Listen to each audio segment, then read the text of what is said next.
ஆனால் இந்த செவ்வாய் வந்து என்ன பண்ணுவார் அப்படின்னா 10ஆம் இடம் சொல்லக்கூடிய தொழில் ஸ்தானத்தை, தொழில் ஸ்தானத்தில் இருக்கக்கூடிய சாட்டர்னை பார்க்கிறார். இப்போ இந்த சாட்டர்ன் குறிகாட்டக்கூடியது உங்களிடம் வேலை செய்யக்கூடிய நபர்கள். இதைத்தான் நான் ஏற்கனவே சொல்லியிருந்தேன்.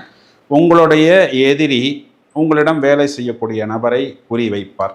எதுக்கு அப்படின்னா உங்களுடைய தொழில் சம்பந்தப்பட்ட விவரங்களை, விஷயங்களை தெரிந்து கொள்வதற்கு. இப்போ உங்களுக்கு கடன் கொடுத்தவர் யார்? உங்களுக்கு கடன் கொடுத்தவர் அப்படின்னா அது ஒருவேளை பேங்கா இருக்கலாம், இல்லை ஒரு தனியாரா இருக்கலாம். இப்போ உங்கள்கிட்ட பணம் இருக்கா அப்படின்னு தெரிந்து கொள்வதற்கு உங்களிடம் வேலை செய்யக்கூடிய நபர்கிட்ட உங்களை பற்றிய விவரங்களை சேகரிப்பதற்கு அவர் முயற்சி பண்ணுவார். இது ஒரு பாயிண்ட். இன்னொரு பாயிண்ட் என்னன்னா, உங்களிடம் இந்த மார்ஸுங்கிறது உங்களுடைய அப்பாவை குறி காமிக்கிறது. ஏன்னா மிதுனத்துக்கு 9ஆம் அதிபதியாக சாட்டர்ன் வர்றதுனால பித்துர் காரகனா, பித்துர் ஸ்தானத்துக்கு இங்கே அதிபதியாக வருகிறது.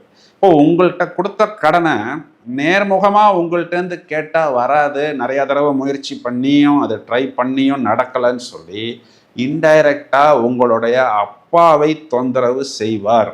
இப்போ உங்கள் அப்பாவை டென்ஷன் பண்ணினா நீங்கள் பணத்தை எடுத்து கொடுப்பீர்கள்.